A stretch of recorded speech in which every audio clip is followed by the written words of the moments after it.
Ça fait bientôt 5 mois que la série Game of Thrones s'est arrêtée, avec une dernière saison loin de faire l'unanimité. Et pendant un bon moment, j'ai hésité à en parler dans une vidéo, comme une suite à celle que j'avais faite sur la saison 7. Sauf que je voyais passer tellement d'avis, de commentaires, d'analyses et de réflexions sur la série et ses derniers épisodes, que je ne voyais pas quoi ajouter ou nuancer, quel angle adopter pour me démarquer. Et puis plus le temps passait, et plus l'envie de faire une vidéo bilon s'estompait, d'autant que je me plongeais dans d'autres séries. Jusqu'à ce que je termine de lire le dernier tome paru de la série littéraire. Parce que oui, si Game of Thrones, la série, s'est arrêtée en 2019 après 8 saisons, ce n'est pas le cas des livres. La série en est actuellement au tome 5 sur 7 prévus. À l'heure actuelle, Les Vents de l'hiver et Un rêve de printemps ne sont pas encore sortis. Alors vous pourriez vous dire, à quoi bon lire les livres? On a la fin, c'est pareil. Eh bien, comme l'a dit l'auteur George R.R. Martin, quand on lui a demandé si les livres se termineraient comme la série, oui, mais non. Mais oui, mais non. Vous vous en doutez peut-être, quand on travaille à adapter une œuvre, on se retrouve souvent à devoir faire des coupes ou des ajustements pour rendre une scène plus dynamique, pour simplifier un événement. Ainsi, il n'est pas rare que des pans entiers d'une histoire soient mis de côté, ou que des personnages fusionnent. Parfois, ça passe assez bien parce que ça ne modifie pas fondamentalement le sens d'une œuvre, ou parce que ça apporte une nouvelle vision à l'ensemble. Parfois, c'est maladroit, et parfois, c'était pas une bonne idée. Au moment de développer la série, Martin a confié à HBO les grandes lignes de la fin de son récit. Il admet lui-même qu'il n'en connaît pas tous les détails actuellement.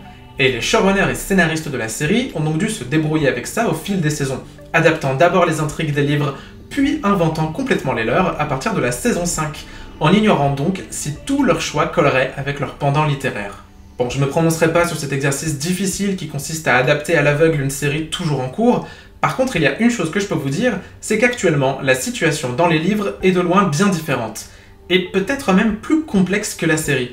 Alors je vous propose aujourd'hui un petit top des grosses différences entre les deux. Et pas les petites anecdotes, genre la femme de Robb Stark n'était pas présente au mariage pourpre, Cersei ne s'est pas encore vengée du grand moineau, ou bien Jon vient tout juste de se faire assassiner au mur. Non, non, la vraie bonne info, qui fait ouvrir la bouche en mode « Mais non !» Alors c'est parti pour un top 10. Ok, on commence dans l'ordre avec peut-être le plus connu de tous, Catelyn Stark n'est pas morte. Enfin si, mais ça va mieux.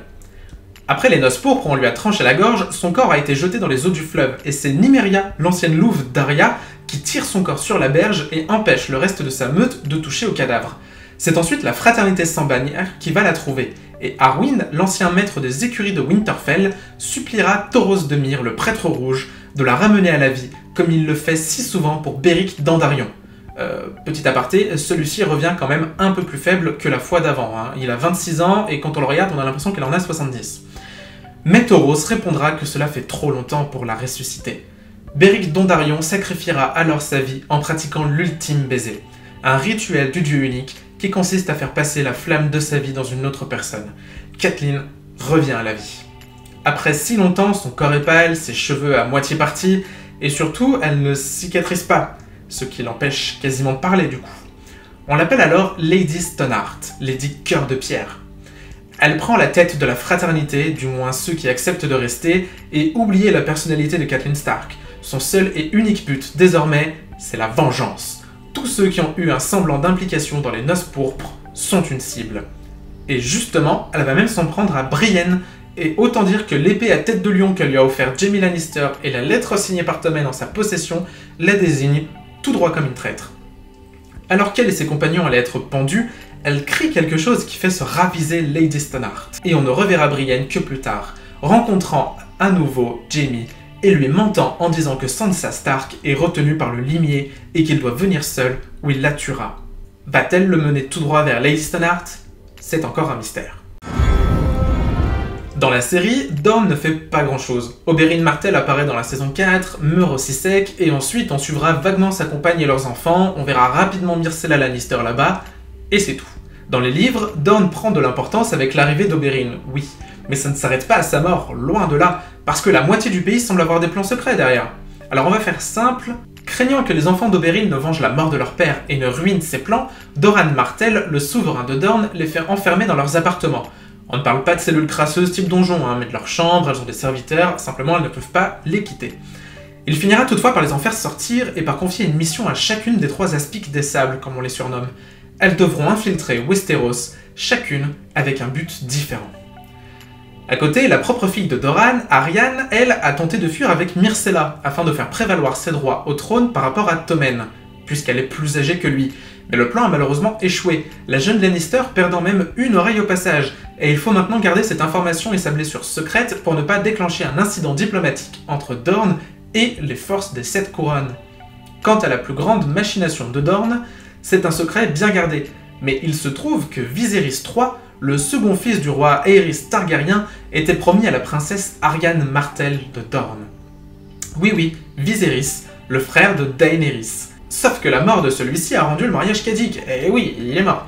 Mais Dorian espère toutefois pouvoir le faire jouer par son propre fils Quentin, et Daenerys elle-même. Une alliance qui donnerait la force de Dorne à la mère des dragons et leur permettrait une double vengeance sur Westeros et les Lannister. Et pour savoir comment cette histoire s'est terminée, il faut passer au point suivant. Bon, on connaît l'histoire. Daenerys est vendue à Khal Drogo pour que les Dothraki aident Viserys à reprendre son trône, c'est pas évident mais elle se fait cette nouvelle condition, Drogo meurt, c'est pas de bol, Daenerys prend la tête du Khalasar et décide de capturer et libérer les villes qu'elle croise sur son chemin, à la liaison torride avec Daario Naharis, un mercenaire, elle arrive ensuite à Meereen, là elle assassine les maîtres, libère les esclaves, tente de contrôler la ville et se voit confrontée au fils de la Harpie, qui assassine de plus en plus de ses soldats et proches. Et c'est là que la série et les livres divergent. Dans la série, Isdar Zolorak est un homme qui demande une sépulture décente pour son père. Il apparaît ensuite pour voir des dragons dévorer des opposants de Daenerys, il demande pitié, la reine lui dit que maintenant il sera son mari, et qu'ils vont rouvrir les arènes, comme ça les fils de la Harpie seront contents, et ils arrêteront les meurtres. Pouf, les arènes rouvrent, Isdar Zolorak meurt poignardé, et on oublie aussi sec cette partie de l'histoire. Ça c'est pour la série. Dans les livres, non seulement on plaide en sa faveur, mais en plus Isdar Zolorak fait une proposition à Daenerys. S'il parvient à empêcher les meurtres pendant une période de temps, elle devra l'épouser en retour. Et force est de dire qu'il y arrive. Il y arrive si bien que Daenerys se retrouve à devoir sérieusement considérer la chose, et y accepte, parce que selon elle, c'est ce qui est le mieux pour son peuple. Elle met alors de côté sa liaison torride avec Daario, se convainquant que puisque c'est un mercenaire et qu'il a déjà trahi une fois pour venir à son service, il pourrait le refaire. Accessoirement, le mariage avec un noble de Meereen pourrait mettre un terme à la guerre qui arrive à sa porte avec les Yunkai, les esclavagistes qui ne sont pas super réjouis d'avoir vu leur business contrarié par Daenerys puisqu'elle passe son temps à libérer des esclaves. Le mariage a lieu, la guerre s'arrête, les arènes rouvrent et là c'est la catastrophe. Déjà, on soupçonne fortement que Isdar a essayé d'empoisonner Daenerys et qu'il avait pour projet de rétablir l'esclavage et de tuer les dragons enfermés dans les sous-sols de la ville, et surtout, Drogon arrive en pleine cérémonie, tue plusieurs personnes et Daenerys s'enfuit sur son dos. Disparu, c'est Isdar qui prend le contrôle de la ville. Une partie des proches de Daenerys quitte son conseil, les Immaculés refusent même de le servir car ils sont là par choix pour la mère des dragons, et là ça devient compliqué pour un Isdar parano qui est bientôt arrêté. Et Quentin Martell dans tout ça. Et bien après plusieurs péripéties, notamment en s'enrôlant dans l'armée adverse avant de déserter, eh bien il arrive genre la veille du mariage de Daenerys, avec une offre qui concernait son frère et la promesse des forces de Dorne qui sont à des centaines de kilomètres d'ici, alors que Daenerys en a besoin maintenant. Elle repousse donc le jeune prince et celui-ci décide de s'attarder, refusant de rentrer avec un échec, parce que Quentin est un gros lourd. Le prétendant est conduit, reste même en ville alors que la reine a disparu et que son nouveau mari a pris le contrôle. Ce qui est audacieux, surtout qu'on le met en garde, sa vie est en danger, il y a peu de chances pour qu'on le laisse en vie très longtemps, il vaudrait mieux fuir. Sauf que non, parce que Quentin a eu une idée du feu de Dieu. Puisqu'il a de lointains ancêtres Targaryens, il pense pouvoir s'allier à un dragon.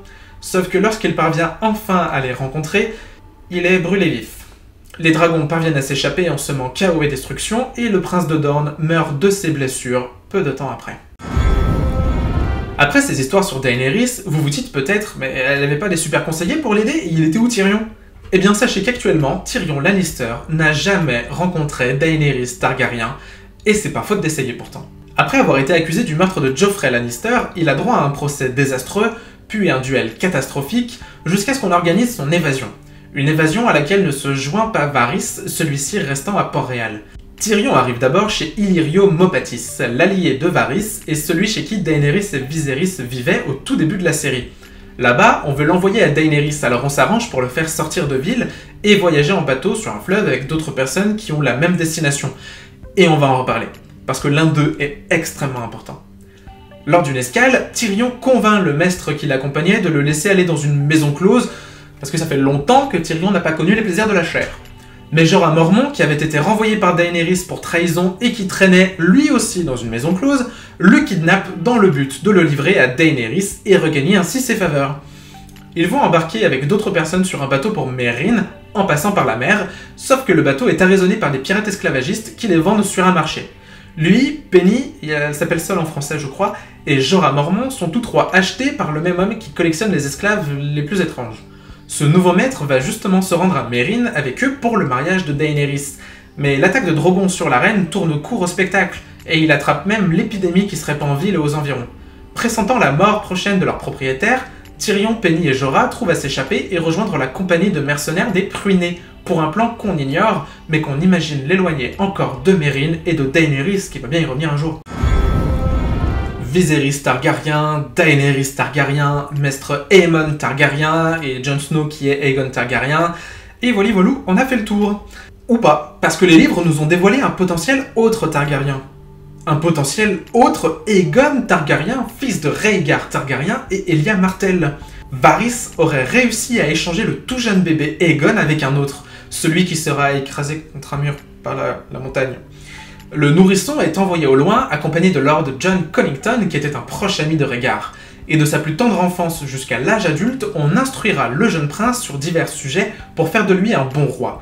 Pas un roi qui pense que c'est son droit, mais un roi qui pense que c'est son devoir. Des yeux violets, des cheveux argentés qu'il teint en bleu pour se dissimuler, il se fait appeler Griff le Jeune, et il se rend en bateau notamment en compagnie de Tyrion, vers Meereen et Daenerys. Son but, épouser sa tante et l'aider à conquérir Westeros. Sauf qu'au détour d'une partie d'un jeu de stratégie avec Tyrion qui a déduit son identité, ce dernier va l'embobiner pour le distraire et lui exposer une autre stratégie. Une stratégie que Griff le Jeune va s'approprier et déformer en partie. Au diable Daenerys qui ne quitte pas Meereen et est en mauvaise posture. Il va se rendre sur Westeros en compagnie de mercenaires loyaux à sa cause. Étant l'héritier du défunt prince héritier, c'est à lui que revient le trône, pas à sa tante. Alors que Tyrion lui proposait de consolider du territoire à Westeros pour que sa tante le rejoigne et le remercie de sa fidélité en l'épousant, Griff le Jeune semble plus enclin à ne pas vraiment partager en fin de compte. Il débarque facilement pour prendre le château de la Griffonnière, et là il dévoile son lignage à la face du monde. Il se proclame roi et semble convoiter Accalmie, Storm's End en anglais, le dernier grand fief de Stannis Baratheon dans le sud. Port-Réal ne semble pas encore très sûr de l'attitude à adopter face à ce nouveau prétendant au trône de fer. Il faut quand même préciser que de nombreuses théories entourent ce personnage, qu'on appelle même Fagon, une contraction de Fake et d'Aegon. On suppose qu'il viendrait d'une branche mineure, qu'il ne serait même pas lié aux Targaryens du tout, etc. Mais en attendant d'en savoir plus, Jon n'est pas un Targaryen, et Aegon est un autre que lui. C'était un des moments forts de la saison 5. Tyrion, qui avait été réduit à l'état de schlingue, s'enfuit de Winterfell avec Sansa Stark. Et ce n'est pas arrivé. Alors bon, vous pourriez vous dire que c'est comme pour Tyrion ou Cersei qui ne s'est pas encore vengée, c'est qu'une question de temps. Mais non, parce que Tyrion s'est bien échappé avec quelqu'un. Pas Sansa, Arya Stark. Un peu de contexte en commençant par évacuer Sansa de l'équation. Sansa s'est bien échappée de Port-Réal après la mort de Joffrey grâce au concours de plusieurs personnes pour être finalement prise sous l'aile de Peter Baelish. Celui-ci l'emmène au Val d'Arryn chez sa tante Lysa et l'intime de se faire passer pour sa fille Helen Stone, de l'appeler papa, de ne jamais mentionner sa réelle identité, etc. Et ouais, c'est encore plus glauque quand on a en tête l'intérêt de Littlefinger pour Sansa dans la série. Bref, aux dernières nouvelles, après la mort de Lysa poussée par Peter, un troubadour accusé du meurtre et Littlefinger qui prend le pouvoir, ce dernier projette de marier Sansa à un allié du Val, puis de révéler son identité pour réclamer le Nord. Ok. Et pour Arya alors? Eh bien, la vraie Arya est bel et bien en train de suivre l'entraînement du dieu sans visage à Braavos. Celle qui nous intéresse ici est une fausse Arya Stark, Jeyne Poole. Roose Bolton a reconnu officiellement Ramsay comme son fils légitime et actuel héritier, et celui-ci ayant pris le château de Winterfell, il faut maintenant consolider sa position dans le Nord, parce qu'on dit souvent que le Nord ne suit que les Stark de Winterfell. Marier Ramsay à une Stark serait une bonne idée, mais Sansa a disparu, supposément avec son mari Tyrion, on sait pas, Arya est présumée morte depuis l'exécution de Ned Stark, ça laisse peu de choix. Et c'est là qu'intervient Jeyne Poole, une amie de Sansa, qui connaît la famille Stark et son histoire, et qui pourrait prétendre être Arya. Une Stark mariée à un Bolton, et tout le monde est content. Sauf que Jeyne ne ressemble pas des masses à Arya, il faudra quelqu'un pour la reconnaître, pour certifier de son identité. Theon Greyjoy, prince des îles de fer, et pupille de Ned Stark, élevé à Winterfell, peut s'en charger. On habille Théon, on lui fait apprendre son texte par cœur, et le jour du mariage, il remonte l'allée avec Jane à son bras. Il témoigne qu'il conduit Arya Stark à Ramsay Bolton, et tout le monde est obligé de n'y voir que du feu, parce que contredire ouvertement ce simulacre reviendrait à se mettre les Bolton à dos en les accusant de mentir. Je ne vous cache pas que le mariage de Jane est tout aussi dégueulasse que celui de Sansa, et Théon, qui reprend peu à peu conscience de lui-même depuis qu'on le rappelle par son prénom et qu'il a pu retrouver un semblant de dignité, songe à elle et à ce qu'il pourrait faire pour l'aider, bien qu'il ne fasse rien parce qu'il a la trouille. Bref, Stannis et son armée sont aux portes de Winterfell, prêts à la guerre. De mystérieux meurtres ont lieu dans l'enceinte du château, pourtant fermé à l'extérieur, et Théon, poussé par un groupe d'assassins pensant venir à la rescousse de la véritable Arya Stark, se retrouve à s'enfuir avec Jane Poole. Des infos que l'on a des chapitres suivants, ils sont trouvés par l'armée de Stannis, la bataille aurait eu lieu, les Bolton l'emportant, mais Ramsay ne les aurait pourtant pas retrouvés, car Jon Snow, Lord Commandant de Château Noir, reçoit une lettre insultante lui demandant de restituer Arya et Théon, et le menaçant de révéler des choses sur lui. Notamment que Mance Rayder, roi d'au-delà du mur, n'est pas mort brûlé par Mélisandre comme on le supposait. Celle-ci a utilisé sa magie pour lui donner une autre apparence, puis a convaincu Jon de laisser Mance partir secourir Arya, qu'elle aurait vue en mauvaise posture dans une de ses visions. On est loin de Théon sauf Sansa et la mène à Jon, hein. D'ailleurs, en parlant de l'affrontement entre Ramsay et Stannis, ça ne vous rappelle pas un événement qui en a choqué plus d'un dans la série ?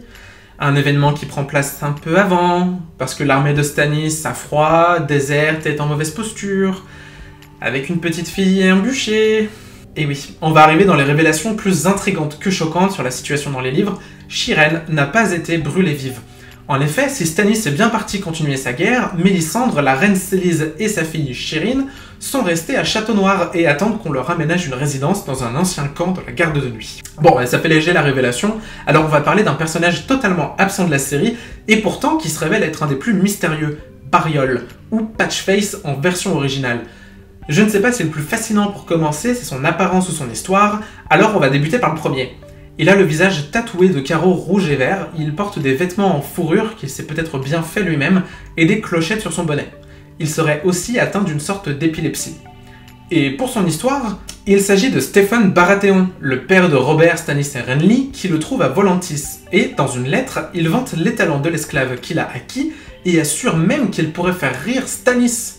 Sauf que le navire sur lequel ils reviennent fait naufrage, et c'est 3 jours plus tard qu'on retrouve Baryol sur la plage, en vie. Mais il est désormais amnésique et ne s'exprime que par des propos incohérents. Baryol devient par la suite le seul ami de Shireen, même si elle semble parfois mal à l'aise avec lui. Oh, pardon, j'ai dit qu'il s'exprimait de manière incohérente.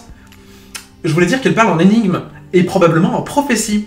Et la plupart sont en rapport avec l'eau, ce qui fait que des personnages dans les livres disent qu'une sirène lui aurait appris à respirer sous l'eau lors du naufrage. Les théories de fans, eux, sont plus diverses. Certaines disent qu'il serait le descendant d'un lointain Aerion Targaryen, dit le flamboyant, et que c'est pour ça qu'il a une inclinaison pour les prophéties. D'autres penchent plus vers une autre raison, comme il aurait été sauvé par le dieu noyé lui-même, le dieu des îles de fer. Sa noyade puis résurrection ferait écho au baptême auquel se prêtent ces fameux croyants du dieu noyé, qui consiste à être un peu noyé puis ramené à la vie. Mais pour quelle raison, on ne sait pas, et c'est ce qui le rend mystérieux. Quelques exemples de phrases énigmatiques proférées par Baryol et traduites par mes soins parce que je ne les ai pas en français. Sous l'eau, la fumée s'élève en faisant des bulles, et les flammes sont vertes et bleues et noires. Le sang du fou, le sang du roi, le sang sur la cuisse de la Vierge, mais les chaînes pour les invités et les chaînes pour le jeune marié. Les ombres viennent pour danser, mon seigneur, pour danser, mon seigneur, pour danser, mon seigneur. Les ombres viennent pour rester, mon seigneur, pour rester, mon seigneur, pour rester, mon seigneur. Étrange, hein? Et en plus de ça, on ne sait rien de ses intentions. Certains pensent qu'à sa manière, il essaye de prévenir les autres de ce qui va arriver. D'autres pensent qu'il a de sombres desseins, voire même on le soupçonne d'avoir refilé la grise écaille à Shireen. On le soupçonne d'être une sorte d'anti-Bran Stark, et Mélisandre dit l'avoir vu dans une vision du feu, seul au milieu de Crâne et qu'elle le craint. D'autant qu'elle affirme à plusieurs reprises que le dieu noyé est l'adversaire du sien, R'hllor, le dieu de la lumière. Et puisqu'on parle de prophétie, c'est le bon moment pour parler de rêves, prophéties et connexions dans la série. Parce que Damned, tout le monde est magiquement connecté ou fait des rêves magiques, et c'est un sacré méli-mélo, et je vais devoir essayer de rendre ça clair et concis. Alors, dans les choses les plus sûres qu'on ait eues, Maggie la grenouille, une sorcière qui répond à une toute jeune Cersei Lannister sous forme de prophétie à 3 de ses questions. Qu'elle n'épousera pas le prince mais le roi, qu'elle sera reine jusqu'à ce qu'une autre plus jeune et belle ne vienne prendre sa place, et tout ce quoi elle tient, et enfin que le roi aura 16 enfants, mais elle seulement 3, que d'or seront leurs cheveux et que lorsque ses larmes seront taries, le Valonqar viendra refermer sur sa gorge ses doigts et prendre sa vie. Elle prédit également à la jeune fille accompagnant Cersei qu'elle mourra le soir même, et effectivement, celle-ci se noie dans un puits, potentiellement poussé dedans par Cersei elle-même. Bran, bien sûr, qui au départ fait seulement des rêves étranges, parfois prophétiques, puis se met à pouvoir posséder le corps de son loup, de Hodor, puis d'autres animaux, et peut voir à travers le temps lorsque la corneille à 3 yeux le prend sous son aile, au-delà du mur. Et si on en croit la série télé, Bran va même endosser le rôle de la corneille à 3 yeux par la suite. Daenerys Targaryen, qui fait un rêve prophétique peu avant son mariage avec Khal Drogo, où elle rêve de Viserys qui la frappe, puis d'un dragon qui apparaît dans une colonne de flammes. Enceinte, on lui prédira que son enfant sera l'étalon qui chevauchera le monde, et lorsqu'elle avorte pour ramener Drogo, Mirri Maz Duur, la sorcière, lui dit que lorsque le soleil se lèvera à l'ouest et se couchera à l'est, que lorsque les mers seront asséchées et les montagnes soufflées par le vent comme des feuilles, que lorsque son ventre sera fertile à nouveau et qu'elle portera un enfant vivant, alors Khal Drogo reviendra à la vie et pas avant. Et enfin, l'énigmatique Keith lui prédit une fois que pour aller vers le nord, elle doit aller vers le sud, que pour atteindre l'ouest, elle doit se rendre à l'est, et que pour aller de l'avant, elle doit faire demi-tour, et que pour toucher la lumière, il faut passer les ténèbres. La deuxième fois, elle lui conseille de se méfier de la pâle jument qui approche, celle qui va apporter l'épidémie aux portes de Meereen que j'évoquais plus tôt, de se méfier du Kraken, de la flamme noire, du lion et du griffon, et du fils du soleil et du faux dragon. De ne faire confiance à personne, quoi, et encore moins à un de ses conseillers. Et l'autre prophétie qui la marquera viendra des non-mourants dans leur temple. Daenerys aura de très nombreuses visions là-bas qui semblent référencer le passé et des événements à venir. Mais avant de mourir, ceux-ci lui diront que 3 feux elle doit allumer. L'un pour la vie, l'un pour la mort et l'un pour l'amour. 3 montures elle doit chevaucher. L'un vers le lit, l'un vers la terreur et l'un vers l'amour. Et 3 trahisons elle connaîtra. Une pour le sang, une pour l'argent et une pour l'amour. Et ces derniers mots vont la hanter. Elle passe son temps à se demander qui pourra bien la trahir, qui sera l'argent, le sang ou l'amour. Si 2 sont déjà arrivés, qui sera la 3e? Vraiment, dans le dernier livre, elle est assez parano avec ces quelques mots. Ensuite, Jojen Reed, qui fait des rêves prophétiques, lui et sa sœur Mera viendront chercher Bran pour l'amener à la Corneille. Certains de ses rêves lui prédisent l'issue d'une bataille ou encore la fausse mort de Bran et Rickon, et il prétend même savoir quand est-ce qu'il mourra. Le fantôme de Noblecoeur, une femme de petite taille qui donne parfois des informations sur l'avenir à la fraternité sans bannière, et les prêtres de R'hllor sont entraînés à voir dans le feu des visions prophétiques. C'est le cas de Mélisandre, qui prédit ou prétend connaître tellement de choses que ce serait compliqué de les lister, et c'est aussi le cas de Moqorro, un prêtre rouge qui a voyagé un temps avec Tyrion, et qui voyage désormais avec les Greyjoy, et qui semble lui prédire un rôle important dans ce qui va arriver en lien avec les Targaryens, ou encore que de nombreuses personnes sont à la recherche de la mère des dragons, mais que la seule qu'ils discernent distinctement est un monstre à plusieurs bras et à l'œil unique, qui représenterait Euron Greyjoy. Et oui, c'est aussi le moment pour moi de vous dire que Euron Greyjoy n'a pour l'instant manifesté aucun intérêt pour Cersei, et il a même envoyé son frère Victarion chercher Daenerys pour la lui ramener à Westeros. Jon Snow, qui rêve très souvent d'un Winterfell vide où il ne trouve personne et finit presque toujours devant l'entrée de la crypte où les Stark reposent, ce qui fait écho à son désir de connaître ses parents et au secret autour de son identité. Un sauvageon change-peau dit même de Jon dans le dernier livre que lui aussi en est un, et qu'il refuse sa nature, que s'il voulait, il pourrait prendre possession de son loup et être très puissant. Parce que oui, tous les enfants Stark sont liés à leur loup, sont liés entre eux, et les loups liés entre eux, ce qui donne lieu à de nombreux pressentiments lorsque l'un d'eux est dans une situation périlleuse. Patchface, on en a déjà parlé, alors on va se contenter de l'évoquer ici. Enfin, de nombreuses personnes pensent que Tyrion a peut-être fait un rêve prophétique et que Jaime lui en aurait fait 2. Personnellement, je ne sais pas quoi en penser. Par contre, je me souviens qu'en lisant les livres, à un moment, il m'a semblé que les deux étaient comme connectés, comme si Jaime avait eu un pressentiment concernant Tyrion quelques chapitres auparavant. Mais je vous dis ça, c'est de mémoire. Alors je vous ai fait un mini résumé. Mais souvenez-vous qu'il y a encore d'autres prophéties dans la série. Les prêtres rouges cherchent Azor Ahai ressuscité, la dynastie des Targaryens attend le prince ou princesse qui fut promis, les Dothraki attendent l'étalon qui chevauchera le monde, etc. Si on regarde la série télé, on a l'impression que c'est 2 ou 3 personnages qui ont des dons étranges, mais dans les livres, c'est potentiellement n'importe qui. Et on va terminer cette vidéo avec 2 infos plus légères après tout ça. Alors il y a quelque chose qui m'a surpris en lisant les livres, c'est que des gens se souviennent de Rickon Stark. Dans la série, il disparaît assez tôt, dans la saison 3 je crois, et il ne revient que dans la saison 6 pour ce qui est une courte apparition. Mais dans les livres, s'il part bien avec Osha à la fin du 2e tome et qu'on ne sait pas exactement ce qu'il se passe pendant un moment, eh bien il est de nouveau mentionné dans le 5e tome. Lord Davos, qui est la main de Stannis, est parti lui chercher du soutien. Mais après un naufrage et la trahison de Salladhor Saan, qui préfère redevenir un pirate, il se retrouve tout seul et sans moyens à essayer de se rendre à Blancport afin de rencontrer Lord Wyman Manderly. Ce dernier fait semblant de s'être allié aux Frey et aux Lannister qu'ils servent afin de sauver la vie de son dernier fils prisonnier et d'assurer une relative survie à sa famille. Mais tout ceci n'est qu'une ruse. Car s'il fait exécuter quelqu'un qui ressemble bien à Davos pour donner le change, il lui sauve en fait la vie et lui confie que Ramsay va épouser Arya Stark et que cela ne le réjouit pas du tout. Puisqu'il a désormais récupéré son héritier, il n'est plus contraint à devoir le protéger. Il peut donc faire part d'un secret d'une mission à Davos. L'ancien écuyer muet de Théon a été capturé par ses soldats, et celui-ci a dévoilé que Rickon Stark était toujours en vie. Il les a même suivis pendant un temps. Un héritier Stark de Winterfell est toujours en vie et se trouve toujours à Westeros, peut-être sur l'île de Skagos. Si Davos peut le lui ramener, alors Manderly joindra ses forces à celles de Stannis. Pour revenir sur les Stark connectés entre eux, un rêve de Jon le place d'ailleurs dans la peau de Broussaille, le loup de Rickon, en train de se repaître d'une chèvre à une corne, peut-être une licorne de Skagos. Donc si ça se trouve, Rickon Stark va avoir un rôle plus important dans les livres que dans la série. Et pour terminer, on va parler du Roi de la Nuit. Vous savez, cet être incroyable et mystérieux, capable de ramener à la vie les décédés, qui appartient à une espèce à part, aux motifs secrets, qui a été créé par les enfants de la forêt pour se protéger des premiers hommes, qui chevauche un dragon ressuscité et manie une lance de cristal, cet être que rien ne semble pouvoir arrêter, eh bien il n'existe pas dans les livres. Enfin, presque pas. Dans la série, on parle de lui sous l'appellation de Night King, qu'on pourrait littéralement traduire par Roi Nuit. Tandis que dans les livres, on nous parle bien d'un personnage légendaire, le Night King, qu'on pourrait traduire littéralement par le Roi de la Nuit. Et les deux ne sont pas les mêmes, car Martin, interrogé à propos de cette ressemblance dans les noms, a dit que le Night King est une figure légendaire d'il y a longtemps et qu'il n'y a aucune chance pour qu'il ait survécu jusqu'à ce jour. Alors, deux questions. Qui est ce Roi de la Nuit dans les livres, et que sont donc les Marcheurs Blancs ? Le Roi de la Nuit est décrit comme ayant été un Lord Commandeur de la Garde de Nuit peu après la fin de la Longue Nuit et que le mur ait été construit pour garder les marcheurs à distance. Il y aurait environ 8000 ans. On dit que dans la forêt, il rencontra une femme à la peau blanche comme la lune et aux yeux bleus comme les étoiles et qu'il l'aima, bien que sa peau était de glace. Il la ramena dans son château et ensorcela ses hommes. Le roi du nord de l'époque et le roi d'au-delà du mur allièrent leurs forces pour le faire tomber, et ils découvrirent que le roi de la nuit faisait des sacrifices humains aux autres, les marcheurs blancs. Son nom fut alors interdit et effacé de l'histoire. On ne sait rien de sa véritable identité.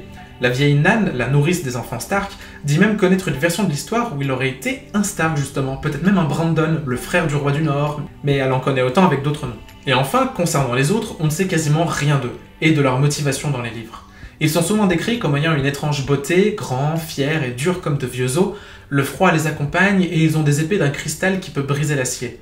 On ne sait rien de leur passé et ils ne semblent pas avoir de hiérarchie actuellement. Toutefois, ils semblent avoir un plan, car ils se rapprochent du mur, et lorsque Jon fait passer les sauvageons de l'autre côté, il demande à Tormund si les marcheurs les ont dérangés, et celui-ci lui dit qu'ils ont toujours été proches depuis le début, mais qu'ils n'ont jamais attaqué.